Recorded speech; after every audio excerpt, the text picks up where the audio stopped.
So, JD, tell us where we at? We're at the 304th Rescue Squadron, which is at Portland Air National Guard Base at the International Airport of Portland. What is it that you do? Well, what I do as a combat rescue officer is a part of the rescue squadron, which is comprised of combat rescue officers, pararescuemen, and SEER specialists, which are survival specialists. And all three of those combine to form a Guardian Angel weapon system, which is what the Air Force uses for personal recovery of either downed aircrew, trapped people, or any kind of military civilian rescue that's required where the normal rescue assets can't get to them and can't perform the job. If I translated that into English, when I go, help, you're the guy that comes running? Yeah, pretty much so. A good analogy would be the break glass in case of emergency. That's what we are. What are just some of the encompassing things that you guys do? It could be anywhere from jumping out of an airplane, diving in, subsurface operations, combat tactical recovery, what we call a personal recovery of isolated personnel. That's where somebody is stuck by a force from somebody who's not friendly. We go in and get them. The three climbers that were stuck on Mount Hood back in 2006, that was our team that went up to get those guys. It could be a helicopter crash in Afghanistan. St. Helens, when it erupted, we had teams up assisting with that. Most ships past 200 miles the U.S. Coast Guard can't respond to, so what we'll do is we'll fly out in an aircraft with our boats. We'll jump out with our boats, parachuting out into the water. It's a bunch of really unique people here who are really at the forefront of thinking, and it takes the teamwork to be able to keep that going. So. How important is that people understand what the purpose is that they're doing and it's being part of your team, that they grab hold of that purpose?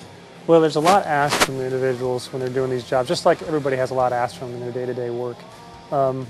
These guys, if they lose their focus, though, the chance of you quitting on yourself is very high.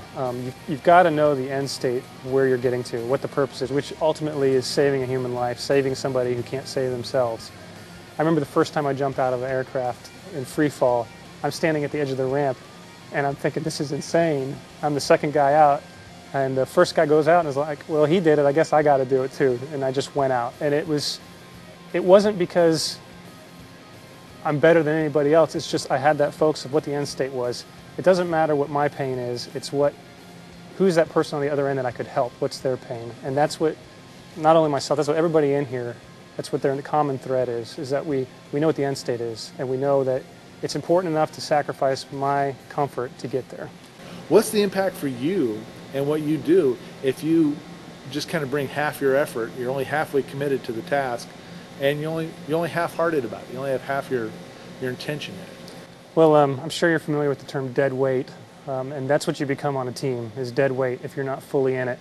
A consequence in the mission here, but more importantly in my life, is I have a lot of trouble living with myself for a while after that. If I don't have 100%, not only am I letting everyone else down, I'm letting myself down, which is almost harder to live with. Can you be a halfway pararescue soldier? You can ask the 90% of the washouts through training if they can be, and I think you'll hear a resounding no. You can't be half-hearted in this job. No way. What's the impact on the team when just one of your team members is only halfway committed or only has half a heart in what they're doing? The impact is dramatic. It's everybody immediately realizes what's going on. And we're so tight-knit, we'll talk to each other about it. We'll stop what we're doing to figure out, okay, what's the problem? Because it's too detrimental to go on from that point. Like I said earlier, everybody's got to be 100% or something is going to go wrong. And in this line of work, when something goes wrong, it's usually a catastrophe. So, which one has a greater impact, you think, that half commitment or the half heart? It's a tough one. I'm going to lean towards half-hearted. I think that's probably more dangerous. So what's that mean to you when I say someone's half-hearted? Well, let me just say with the half-commitment, what that tells me is they might be tired and worn out, but if they got the full heart and energy in it, they still can draw if I motivate them. If they're half-hearted, I can't do anything. I can't get them energized. I can't get them to understand the importance of what they're doing because they've already decided to give up. And that's a battle I can't win. being fully committed ultimately is the success of the mission.